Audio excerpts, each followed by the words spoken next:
যেনে ক্ৰুৰ বিলাপ শব্দ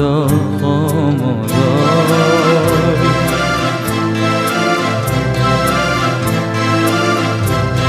পুৰাণ মগন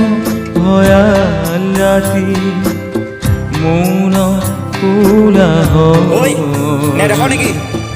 মই যে মাফ কৰিব ভগৱানেতো আৰু চাৰিটা চকু দিয়া নাই যে পিছফালো আপোনাক দেখিম পাগল চব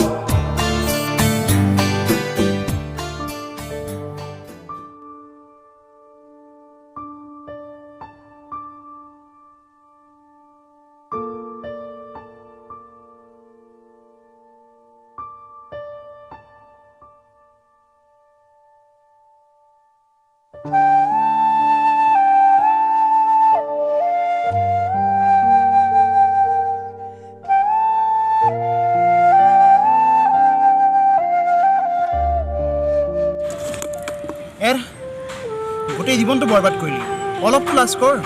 আৰে তোৰ গাৰ ওচৰত আহিব নোৱাৰি গেলা গেলা গোন্ধ তই য'ত পৰি থাক তোৰ আশে পাশে কোনো মানুহে নাযায়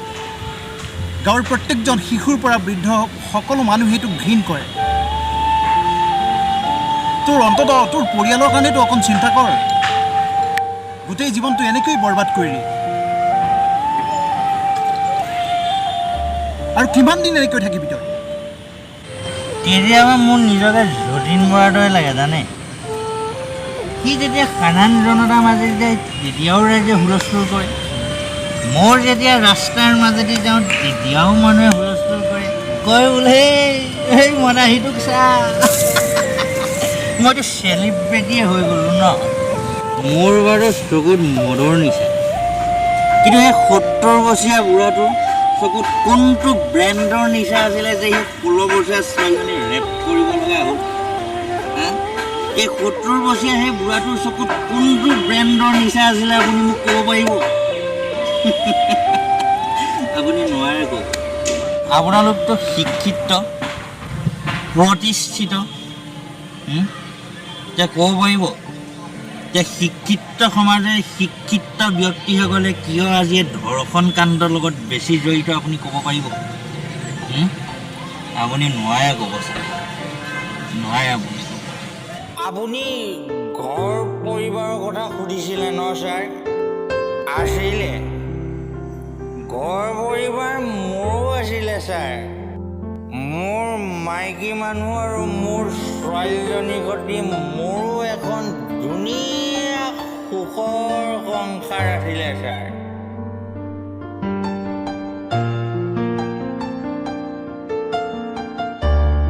এদিনাখন ছোৱালীজনীয়ে ৰাতিপুৱা ক'লে বোলে পাপা মই আইতাৰ ঘৰলৈ যাম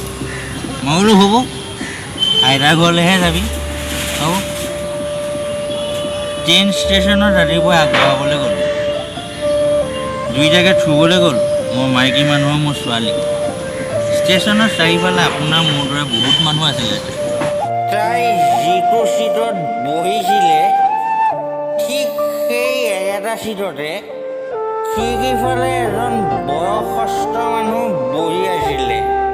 বয়সত মানুহজনক আনুমানিক 60-70 যেনেই লাগিছিলে বাপেকৰ সমান বয়সৰ মানুহ এজন তাইৰ লগত যোৱা দেখি মোৰো মনটো কিবা ভাল লাগি গৈছিল ছাৰ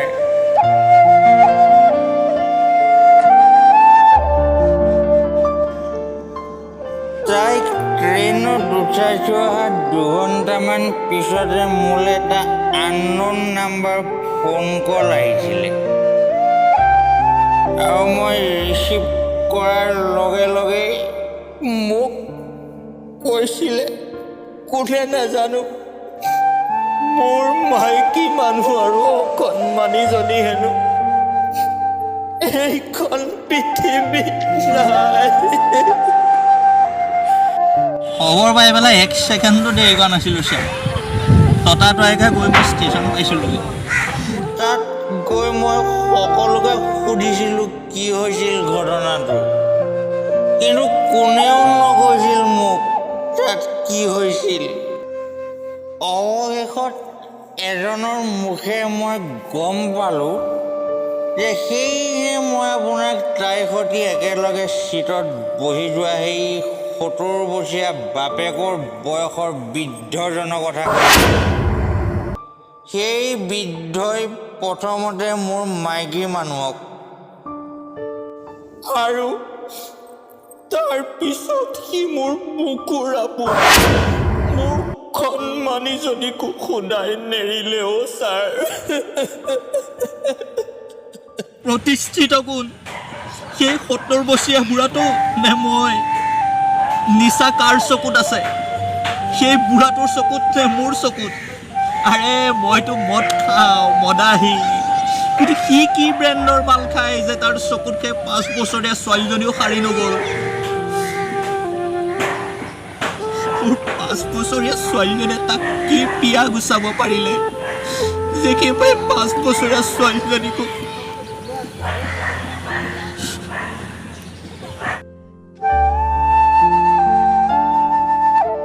আজি 14 নৱেম্বৰ শিশু দিৱস কিন্তু বৰ্তমান এজনী কণমানি শিশুৰ পৰা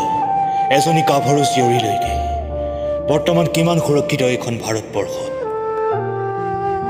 শিশুসকলৰ বাবে কেৱল এই 14 নৱেম্বৰ দিনটোৱে যথেষ্ট নেকি